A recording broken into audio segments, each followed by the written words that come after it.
देश की राजनीति इस वक्त उबाल पर है और इसकी सबसे बड़ी वजह है वोट चोरी, एसआईआर प्रक्रिया में गड़बड़ी और कांग्रेस का अब तक का सबसे बड़ा हमला।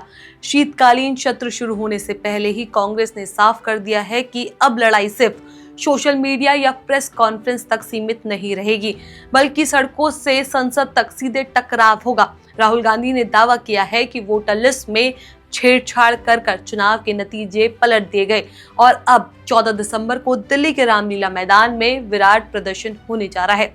राहुल गांधी, मल्लिकार्जुन खड़गे, प्रियंका गांधी सभी मौजूद रहेंगे और माना जा रहा है कि ये रैली एसआईआर प्रक्रिया के खिलाफ अब तक का सबसे बड़ा जन आंदोलन बनने वाली है। दूसरी ओर चुनाव आयोग और मुख्य चुनाव आयुक्त ज्ञानेश कुमार पर भी सवालों की बौछार जारी है। राहुल गांधी इसे लोकतंत्र पर सबसे बड़ा हमला बता रहे हैं और उनके खुलासे लगातार हम सबके सामने हैं। तो आज की इस वीडियो में हम आपको बताएंगे कांग्रेस क्यों सड़कों पर उतर आई, एसआईआर प्रक्रिया में क्या गड़बड़ी बताई जा रही है, क्यों कहा जा रहा है कि मुख्य चुनाव आयुक्त ज्ञानेश कुमार अब बुरी तरह फंस चुके हैं और 14 दिसंबर की ये रैली आखिर किस तरह राजनीति की दिशा बदल सकती है। नमस्कार, मैं हूं चेष्टा नागर, आप देख रहे हैं द हिंदी टॉप। देश में शीतकालीन सत्र शुरू होने ही वाला है, लेकिन उससे पहले ही राजनीति का तापमान अपने चरम पर पहुंच चुका है। कई महीनों से चल रही वोटर लिस्ट और एसआईआर प्रक्रिया की गड़बड़ियों में अब राजनीतिक रूप ले लिया है। कांग्रेस का आरोप है कि लाखों असल मतदाताओं के नाम हटाए गए, फर्जी नाम जोड़े गए और ये सब चुनाव आयोग के सिस्टम के अंदर रहकर किया गया। राहुल गांधी ने प्रेस कॉन्फ्रेंस में कहा कि ये देश की सबसे बड़ी वोट चोरी है, लोकतंत्र के साथ संगठित धोखाधड़ी हुई। राहुल गांधी के इन आरोपों के बाद राजनीति में जैसे भूचाल आ गया है, लेकिन सवाल उठ रहा था कि विपक्ष सिर्फ बयानबाजी और मीडिया में आरोप तक ही सीमित क्यों है। क्या ये इसे जनता के सामने लेकर आएंगे? क्या सड़क पर ही उतरेंगे? अब इस सवाल का जवाब कांग्रेस ने दे दिया है। 14 दिसंबर रामलीला मैदान में विशाल रैली। ये सिर्फ रैली नहीं, बल्कि दावा किया जा रहा है कि आने वाले महीनों की सबसे बड़ी राजनीतिक मुहिम होगी। इसी दिन कांग्रेस देश भर से जमा किए गए हस्ताक्षर अभियान को जनता के सामने रखेगी। इन हस्ताक्षरों में लाखों लोगों ने एसआईआर प्रक्रिया पर सवाल उठाए हैं।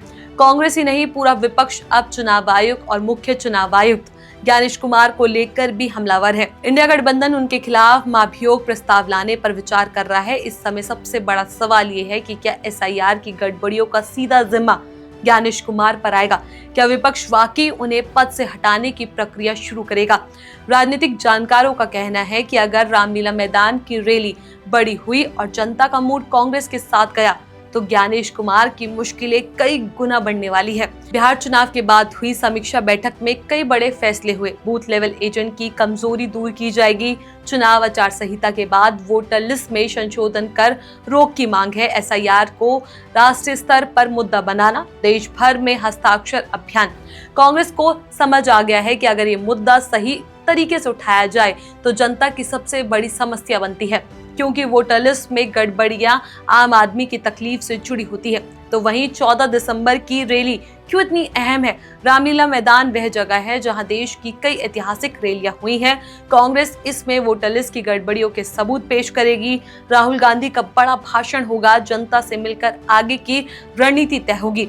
तो कुल मिलाकर राजनीति में इस वक्त सबसे गर्म मुद्दा एसआईआर प्रक्रिया और कथित वोट चोरी है। कांग्रेस अब साफ कर चुकी है कि लड़ाई सिर्फ कागजों में नहीं, बल्कि सड़क पर होगी और संसद में भी। 14 दिसंबर की रैली सिर्फ एक प्रदर्शन नहीं, बल्कि भविष्य की चुनावी राजनीति की दिशा तय करने वाला इवेंट हो सकता है।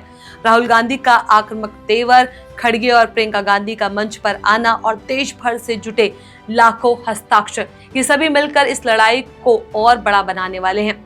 अब नजरें टिकी हैं दो जगह, रामलीला मैदान पर और संसद के शीतकालीन सत्र पर। देखना होगा कि यह आंदोलन एसआईआर प्रक्रिया की समीक्षा कर पाता है और क्या वास्तव में मुख्य चुनाव आयुक्त ज्ञानेश कुमार पर विपक्ष महाभियोग लगा पाता है या नहीं। इस खबर को लेकर आपका क्या कुछ कहना है, अपनी राय हमें नीचे कमेंट बॉक्स में जरूर बताएं। ऐसी और भी वीडियोस के लिए आप हमारे चैनल द हिंदी टॉप को सब्सक्राइब कर लें। इसके अलावा आप हमें एक्स, फेसबुक और इंस्टाग्राम पर भी फॉलो कर सकते हैं।